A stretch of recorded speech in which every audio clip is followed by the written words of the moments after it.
에베소서 1장 3절에서 6절에 있는 말씀 제가 봉독해 올립니다. 찬송하리로다 하나님 곧 우리 주 예수 그리스도의 아버지께서 그리스도 안에서 하늘에 속한 모든 신령한 복을 우리에게 주시되 곧 창세전에 그리스도 안에서 우리를 택하사 우리로 사랑 안에서 그 앞에 거룩하고 흠이 없게 하시려고 그 기쁘신 뜻대로 우리를 예정하사 예수 그리스도로 말미암아 자기의 아들들이 되게 하셨으니 이는 그가 사랑하시는 자 안에서 우리에게 거저 주시는 바 그의 은혜의 영광을 찬송하게 하려는 것이라. 아멘. 오늘도 살아계신 하나님 앞에 기쁨과 감사로 예배하며 나아가는 저와 여러분 되시기를 주님의 이름으로 축원합니다. 성경 통독을 매년 이제 도전을 하는데 성경을 읽어 내려가다 보면 종종 함정이 나올 때가 있습니다. 그 함정에 걸리면 성경 읽기가 진도가 나가질 않아서 또 아니면 힘들어서 성경 읽기를 포기하기도 하는 것 같습니다. 그 함정이 뭐냐? 바로 족보입니다. 성경을 읽자, 창세기부터 읽어보자. 그래서 천천히 읽다 보면 창세기 4장까지는 그래도 읽을만 한데 5장에 가면 뭐 위기가 오죠. 왜 그럽니까? 창세기 5장을 한번 볼게요. 이것은 아담의 계보를 적은 책이라. 하나님이 사람을 창조하실 때 하나님의 모양대로 지으시되 남자와 여자를 창조하셨고 그들이 창조되던 날에 하나님이 그들에게 복을 주시고 그들의 이름을 사람이라 일컬으셨더라. 아담은 130세에 자기의 모양 곧 자기의 형상 같은 아들을 낳아 이름을 셋이라 하였고 아담은 셋을 낳은 후 800년을 지내며 자녀들을 낳았으며 그는 930세를 살고 죽었더라. 셋은 105세에 에노스를 낳았고 에노스를 낳은 후 807년을 지내며 자녀들을 낳았으며 그는 912세를 살고 죽었더라.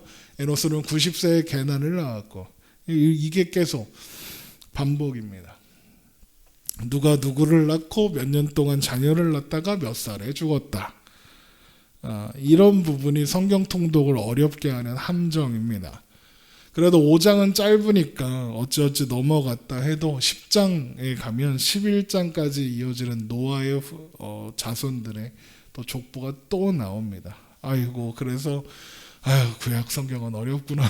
그래서 다시 신약 성경부터 읽어봐야겠다. 그래서 신약으로 가면 제일 첫 번째 책이 마태복음을 피자마자 뭐가 나옵니까? 족보가 나오죠. 아브라함의 자손 예수 그리스도의 계보라. 아브라함이 이삭을 낳고 이삭은 야곱을 낳고 야곱은 유다와 그의 형제들을 낳고 유다는 다말에게서 베레스와 세레를 낳고 베레스는 헤스로를 낳고 헤스로는 람을 낳고 이렇게 해서 쭉 이어집니다. 그래서 성경 읽기에 대해서 이야기하는 읽고 싶다 하는 친구들이 항상 이런 족보에 막혀서 성경 읽기는 저랑 인연이 없나 봐요. 저는 설교를 잘 듣도록 하겠습니다. 이런 극단적인 어떤 선택을 하는 성경 읽기의 함정이 저는 족보가 아닌가 싶습니다. 그래서 어떤 분들은 족보가 나오면 그냥 읽지 않고 넘어가라 이렇게 조언하기도 하죠. 그런데 성경을 여러 번 읽으면서 이런 족보를 보다 보면 그런 생각이 들 때가 있습니다. 내가 우리 집안 족보도 본 적이 없는데 나는 왜 수천 년 전 살았던 사람들의 그리고 나랑 상관도 없는 사람들의 족보를 보고 있어야 하는가?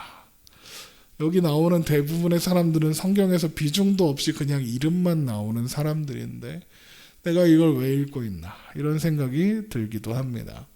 누가 그런 생각을 합니까? 라고 물으시면 제가 그런 생각을 했었다고 말씀드릴 수밖에 없습니다.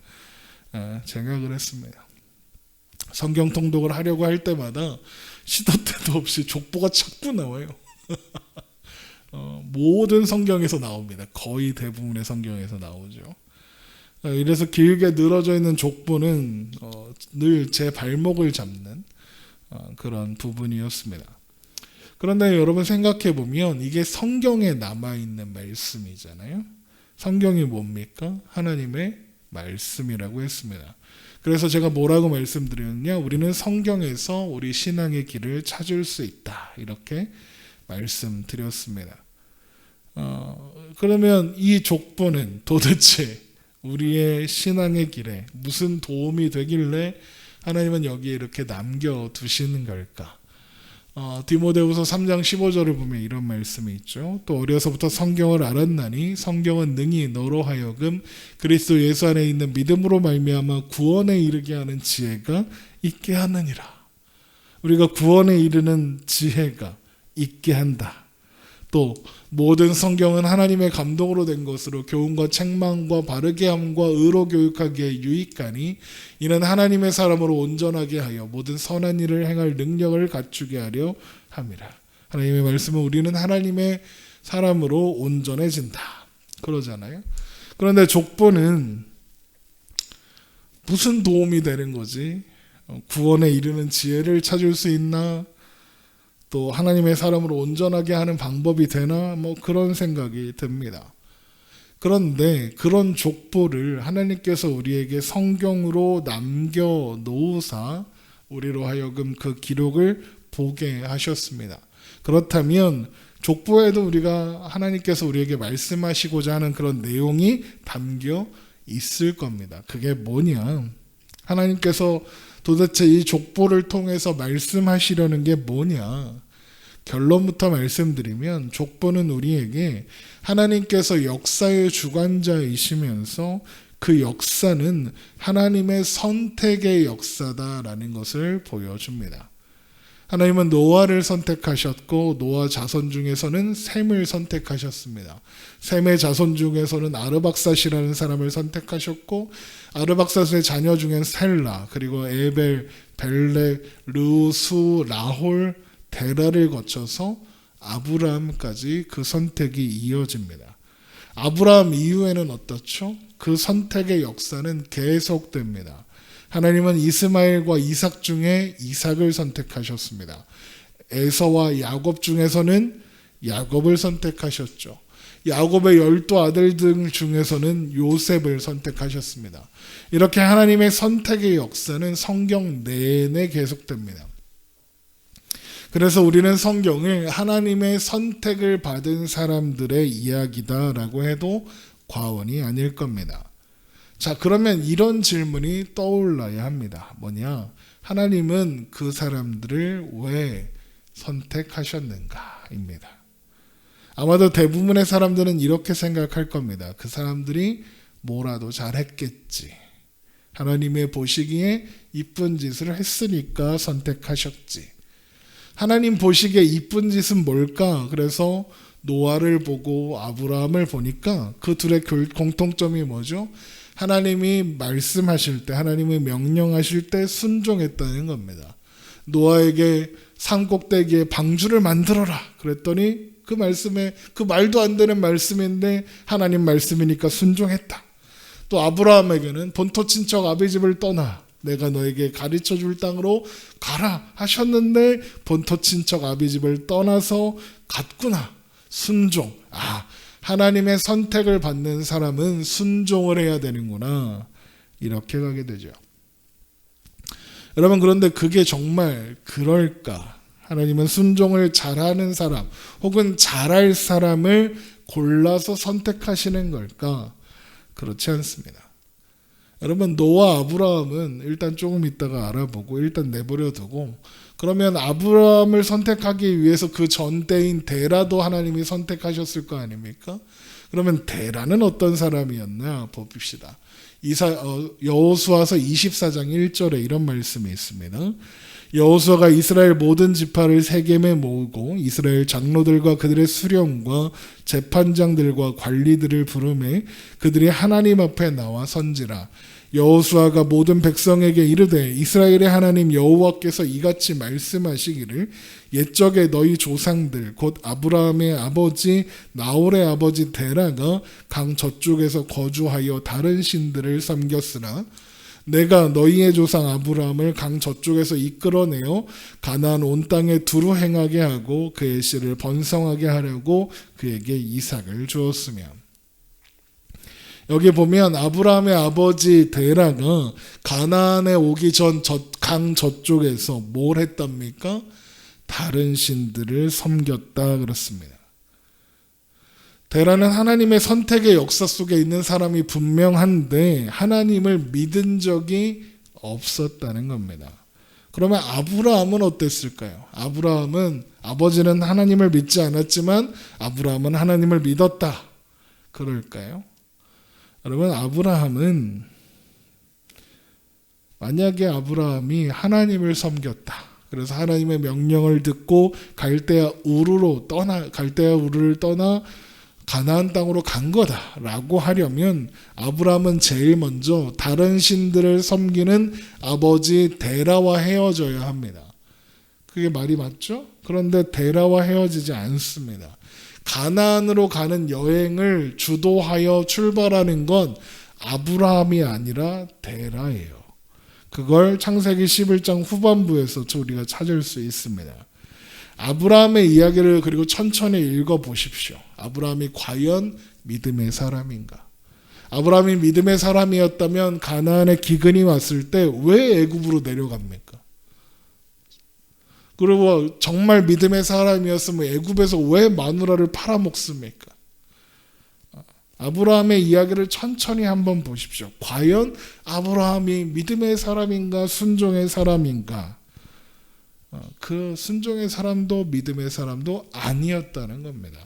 아브라함의 이야기는 아무것도 없는 사람을 하나님께서 부르시고 선택하시고 부르셔서 아브라함으로 만들어 가시는 역사의 이야기지, 아브라함이 뭔가 먼저 자격이 있어서 하나님의 선택을 받고 하나님의 인도하심을 받은 것은 아니라는 거예요. 하나님은 우리가 분명히 알아야 하고 잊지 말아야 하는 것은 하나님께서 인간의 어떠함, 우리의 어떤 행위, 어떤 성품, 그런 것을 기준으로 하나님의 자녀들을 선택하지 않으신다는 겁니다. 여러분, 조건을 맞추어서 자격을 갖추어서 하나님의 선택을 받고 하나님의 인정을 받을 수 있는 사람은 아무도 없습니다. 우리가 계속 살펴보고 있는 내용이죠. 기록된 바 의인은 없나니 하나도 없으며 깨닫는 자도 없고 하나님을 찾는 자도 없고 다 치우쳐 함께 무익하게 되고 선을 행하는 자는 없나니 하나도 없도다입니다. 하나도 없습니다. 하나님께 뭔가 해서 인정을 받아서 선택받은 사람은 아무도 없다는 거예요. 그러면 하나님의 선택을 받은 사람들은 왜, 어떻게 그런 선택을 받은 걸까? 우리가 오늘 함께 읽은 에베소서 1장에 그 답이 있습니다. 에베소서 1장 3절 봅니다. 찬송하리로다 하나님 곧 우리 주 예수 그리스도의 아버지께서 그리스도 안에서 하늘에 속한 모든 신령한 복을 우리에게 주시되 곧 창세전에 그리스도 안에서 우리를 택하사 우리로 사랑 안에서 그 앞에 거룩하고 흠이 없게 하시려고 그 기쁘신 뜻대로 우리를 예정하사 예수 그리스도로 말미암아 자기의 아들들이 되게 하셨으니 이는 그가 사랑하시는 자 안에서 우리에게 거저 주시는 바 그의 은혜의 영광을 찬송하게 하려는 것이라. 하나님은 우리를 언제 선택하셨답니까? 창세전에 선택하셨습니다. 창세전에. 여러분, 창세전에 존재했던 사람이 있습니까? 없습니다. 창세전에는 존재조차 할 수 없습니다. 그러므로 하나님의 선택을 받을 만한 무언가를 할 기회조차 없었죠. 아무도 그렇게 할 수 있는 존재는 없었습니다. 이 말이 무슨 뜻입니까? 하나님께서 선택하시는 사람은 그 사람에게 하나님께서 선택하시는 어떤 기준이나 어떤 근거가 전혀 없다는 겁니다. 그걸 말씀하시려고 창세전에 선택하셨다라고 말씀하시는 거예요. 그런데 우리는 그걸 잘 이해하기가 힘듭니다. 왜 그러냐? 인간은 기본적으로 인과론의 세상에서 살기 때문에 그렇습니다. 원인이 있고 그리고 그 결과를 나오게 하는 결과가 있는 거죠. 원인이 있고 결과가 있는 거지 결과만 있는 것은 존재하지 않는다. 그것이 우리의 세계관 속에 아주 깊게 박혀 있는 내용입니다. 그래서 구원도 내가 뭔가 해서 하나님께 잘 보여서 하나님께 인정을 받아서 그래서 받는 거다라고 생각합니다. 그런데 성경의 대답은 무엇이냐? 그거 아니라는 겁니다. 하나님께서 우리를 선택하시되 우리에게 어떤 조건이나 원인을 요구하지 않으시고 창세 전에 하나님의 그 기쁘신 뜻대로 우리를 선택하셨다. 에베소서 1장 5절 다시 봅니다. 그 기쁘신 뜻대로 우리를 예정하사 예수 그리스도로 말미암아 자기의 아들들이 되게 하셨으니 이는 그가 사랑하시는 자 안에서 거저 주시는 바 우리에게 거저 주시는 바 그의 은혜의 영광을 찬송하게 하려는 것이라. 하나님께서 우리를 택하신 근거가 뭐라고요? 그 기쁘신 뜻이 근거입니다. 하나님께서 그 기쁘신 뜻대로 우리를 예정하셔서 우리를 하나님의 자녀가 되게 하셨는데 그게 어떻게 주어졌습니까? 우리에게 거저 주시는 바 되었습니다. 하나님께서 하나님의 뜻대로 하나님의 자녀 백성 삼으실 자를 선택하시고 거저 하나님의 사랑을 베풀어 주셨다는 겁니다. 여러분, 이게 얼마나 놀랍고 놀라운 일인지 모릅니다. 우리가 뭘 하질 않았는데, 우리가 뭐 이쁜 짓을 하지 않았는데 하나님이 우리를 사랑하신답니다. 내가 뭐 잘난 게 없는데 하나님이 선택하셨답니다. 우리가 계속 확인하는 게 그 내용이죠. 인간은 스스로를 구원할 수 없습니다. 인간은 구제불능 그 자체죠. 죄가 죄를 낳고 죄인들은 더 많아질 것이고 죄악이 세상에 가득해져 갑니다. 우리는 스스로 하나님을 찾을 능력도 좋은 길을 회복할 능력도 없습니다. 우리는 다 죄인이고 죽은 자들이고요. 죽었으니까 영적 감각이 없고 영적 분별이 없고 그래서 영적인 소원을 가질 수 없고 그래서 결단도 할 수가 없습니다. 그런데 여러분, 놀랍게도 우리가 예수를 주님으로 고백하고 있네요. 예수님을 믿고 있네요. 믿어서 구원을 받았고 믿어서 하나님의 자녀가 되어 있네요. 여러분, 그게 어떻게 가능할까요? 우리가 할 수 없는 일인데. 그래서 사도 바울은 이게 놀라운 일이다. 이게 이해할 수도 헤아릴 수도 없는 일이다 라고 고백하는 거예요. 로마서 11장 33절입니다. 깊도다 하나님의 지혜와 지식의 풍성함이요 그의 판단은 헤아리지 못할 것이며 그의 길은 찾지 못할 것이로다. 누가 주의 마음을 알았느냐? 누가 그의 모사가 되었느냐? 누가 주께 먼저 드려서 갚으심을 받겠느냐? 이는 만물이 주에게서 나오고 주로 말미암고 주에게로 돌아감이라. 그에게 영광이 세세토록 세세에 있을지어다. 아멘. 그럼 우리가 어떻게 예수를 믿었습니까? 우리가 생각하고 있는 구원의 이유와 조건들은 100% 다 결과입니다. 회개했다. 교회를 왔다. 내가 예수를 믿기로 결단했다. 맞죠. 영접 기도도 했다. 맞죠. 기도했다. 맞아요. 하지만 그런 건 다 결과입니다. 어떤 것의 결과이냐? 하나님께서 그 기쁘신 뜻대로 우리를 선택하신 것의 결과입니다. 하나님께서 죄악된 우리를 선택하고 부르셨습니다. 그리고 우리의 삶에 찾아오셔서 하나님을 알게 하시고 또 나의 정체를 알게 하셨습니다. 그제서야 비로소 내가 누군지 알게 됐고 하나님이 왜 필요한지 알게 되었습니다. 그래서 비로소 우리는 회개하게 된 겁니다. 여러분, 왜 회개합니까? 하나님 없이 살아온 것이 무엇인지 알았습니다. 하나님 없이는 죽을 수밖에 없는 존재라는 것을 알았습니다. 그걸 어떻게 알게 되었다고요? 하나님께서 우리에게 은혜를 베풀어 우리를 선택하셨기 때문에 우리가 알게 되었다는 겁니다. 그러면 우리가 믿고 회개해서 구원을 얻은 걸까요? 그렇지 않죠.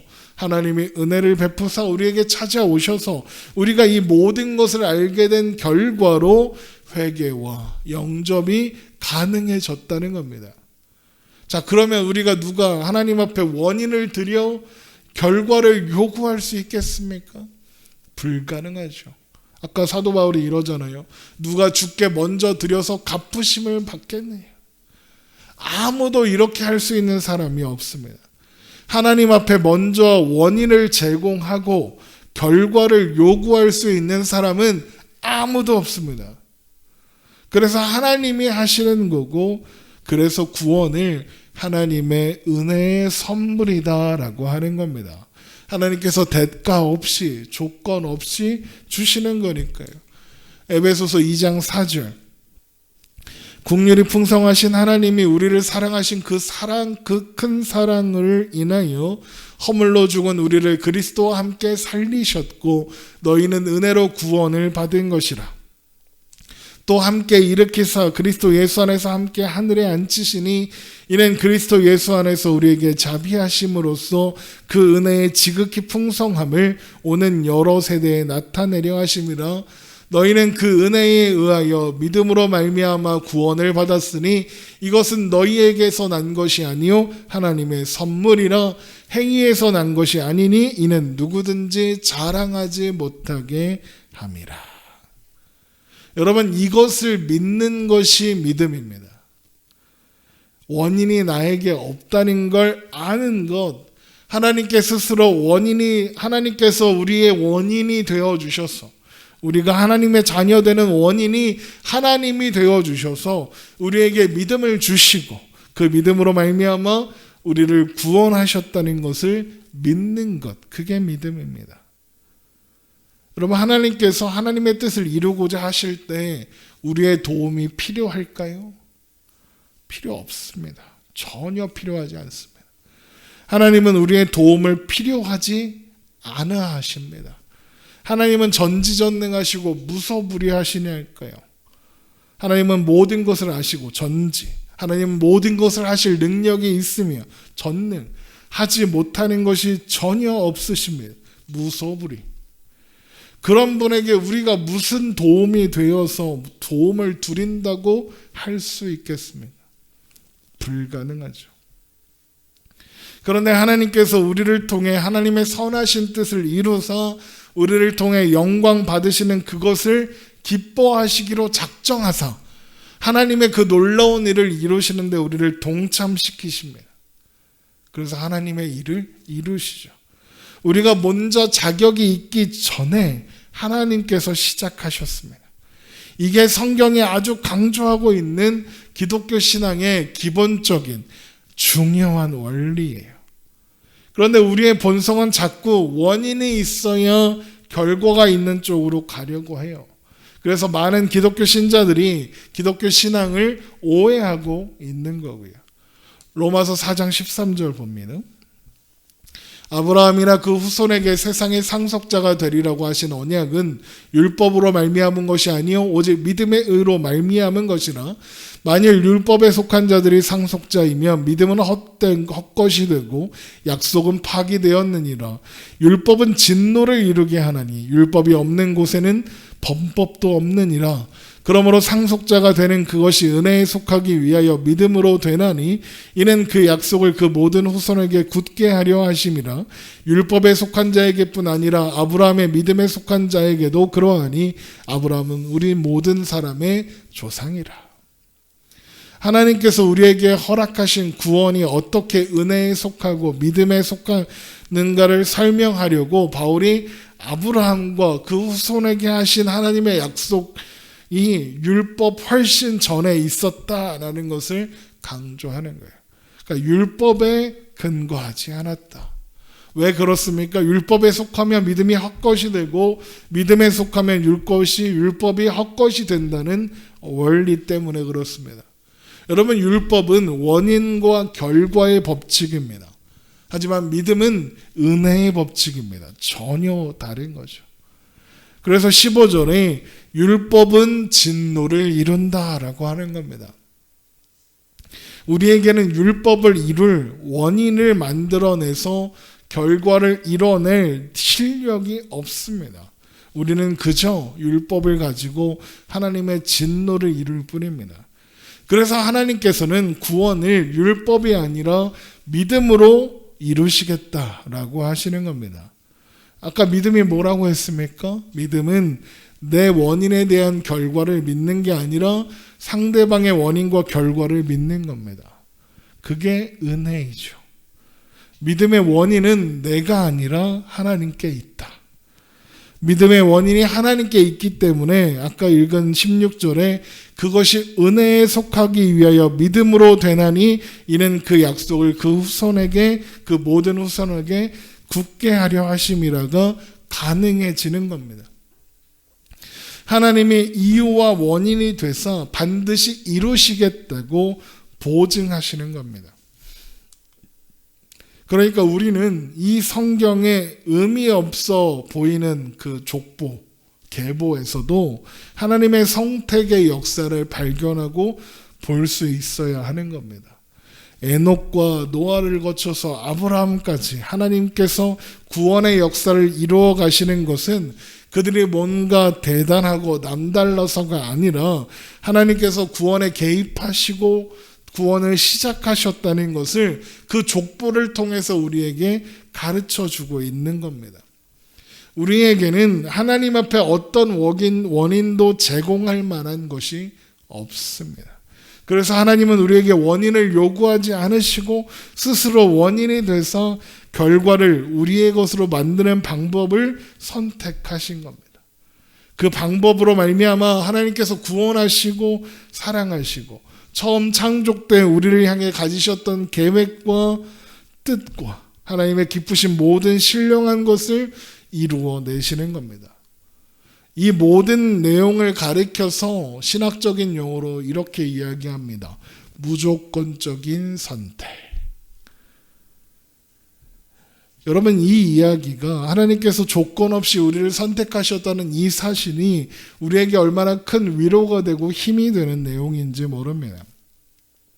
내가 원인이 아닌데도 하나님이 나를 자녀로, 하나님의 자녀로 삼아 주셨습니다. 하나님과의 관계에서 이 사실은 변함이 없습니다. 이 관계에 우리의 자격은 개입될 여지가 없습니다. 여러분, 원인과 결과를 혼동하면 안 됩니다. 하나님은 그런 사랑과 자비하심으로 우리를 사랑하셨고 지금도 그렇게 사랑하시며 영원까지 그렇게 사랑하실 겁니다. 하나님께서 우리를 하나님께서 이루시는 선택의 역사 속에 불러주신 겁니다. 또한 그렇기 때문에 그것은 반드시 성취되고 완성될 수밖에 없습니다. 왜 그렇죠? 하나님이 그렇게 하기로 하셨으니까요. 빌립보서 1장 6절 너희 안에 착한 일을 시작하신 이가 그리스도 예수의 날까지 이루실 줄을 우리는 확신하노라. 왜요? 어떻게 그걸 확신할 수 있나요? 시작하신 분께서 이루실 것을 어떻게 우리가 확신할 수 있습니까? 전능하신 하나님께서 그렇게 하기로 하셨으니까요. 전능하신 하나님께서 그렇게 하기로 결정하셨으면 결정하시는 그 순간 이미 이루어진 거나 마찬가지인 거죠. 이것은 그래서 우리에게 소망이 될 수 있고 안 될 수도 있고 이루어질 수도 있고 안 될 수도 있는 그런 불확실한 소망이 아니라 하나님께서 그렇게 하시겠다 결정하신 그 순간부터 하나님께서 그렇게 하시겠다고 우리를 정하신 그 선택하신 그 순간부터 창세전부터 이미 이루어져 있는 소망이라는 거예요. 그래서 우리는 하나님께서 시작하신 일은 반드시 완성될 수밖에 없다. 이것을 확신할 수 있는 거예요. 여러분, 그런데 더 놀라운 것은 이런 놀라운 선택, 이런 놀라운 은혜가 우리에게 더 놀라운 선물을 가져다 준다는 겁니다. 그게 뭐냐? 우리에게 원인이 없었죠. 우리에게 원인이 없음에도 불구하고 하나님께서 믿음을 우리에게 주셔야 했음에도 불구하고 그래서 우리 인생 속에서 내가 하나님 앞에 무엇인가 구할 조건과 자격이 없음에도 불구하고 하나님이 우리를 자녀로 인정해 주시고 심지어 우리를 하나님께 무언가 구할 권리가 있는 존재로 대하신다는 거예요. 마태복음 7장 8절입니다. 구하는 이마다 받을 것이요 찾는 이는 찾아낼 것이요 두드리는 이에게는 열릴 것이니라. 너희 중에 누가 아들이 떡을 달라 하는데 돌을 주며 생선을 달라 하는데 뱀을 줄 사람이 있겠느냐?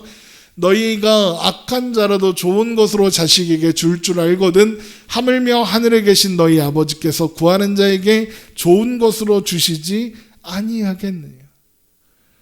내가 원인이 아님에도 불구하고 내가 하나님 앞에 뭘 이쁜 짓을 한 게 없는데 하나님께서 우리를 그의 자녀 삼아 주시고 우리가 구하는 것에 응답하시겠다, 우리에게 좋은 것을 주시겠다 말씀하시는 겁니다. 여러분, 그래서 우리는 기도할 수 있는 겁니다. 하나님의 은혜로 그렇게 자녀가 되었기 때문에 우리는 하나님 앞에 간구할 수 있는 겁니다. 로마서 8장 32절, 자기 아들을 아끼지 아니하시고 우리 모든 사람을 위하여 내주시니가 어찌 그 아들과 함께 모든 것을 우리에게 주시지 아니하겠느냐.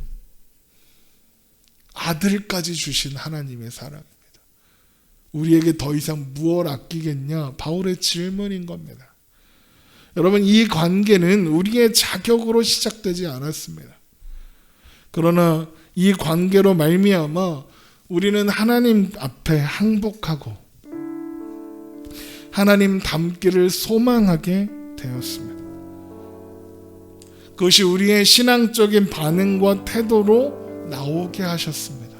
하나님이 먼저 우리를 선택하셔서 부르셨습니다. 비로소 그래서 하나님과 동행하는 삶을 살게 하셨습니다. 우리 안에 착한 일을 시작하신 이가 예수 그리스도의 날까지 이루실 것을 확신합니다. 하나님이 그렇게 하실 겁니다. 여러분, 다시 한번 말씀드리지만 원인과 결과를 혼동하지 마시기 바랍니다. 하나님은 그런 인자와 사랑으로, 자비하심으로, 의로우심으로 오늘도 우리를 여전히 사랑하고 계십니다. 그 놀라운 사랑으로 우리를 선택하셨습니다. 여러분, 이것이 기독교 신앙의 핵심입니다. 여러분, 이것을 믿는 믿음이 우리로 하여금 하나님의 자녀라 함을 입은 그 구원의 기쁨과 하나님과 동행하는 삶과 믿음의 순종과 인내와 승리를 우리 삶 가운데 이루어낼 겁니다. 여러분, 우리는 그것을 기대하며 하나님을 바라보며 그것을 또한 확신하며 오늘을 살아가는 겁니다. 하나님은 모든 것이 합력하여 선을 이루시는 하나님이십니다. 우리의 못남조차, 우리의 실수조차, 우리의 잘못조차 그 모든 것이 합력하여 선을 이루실 겁니다. 우리의 선택은 늘 오답이지만 하나님의 인도는 언제나 정답이니까요. 언제나 선하신, 언제나 옳으신 하나님의 그 놀라운 주권 아래에 우리가 붙잡혀 있다는 것을 기억하고 오늘을 믿음으로 한 걸음 한 걸음 내디뎌 나아가는 여러분 되시기를, 또 제가 되기를 주님의 이름으로 축원합니다. 기도하겠습니다.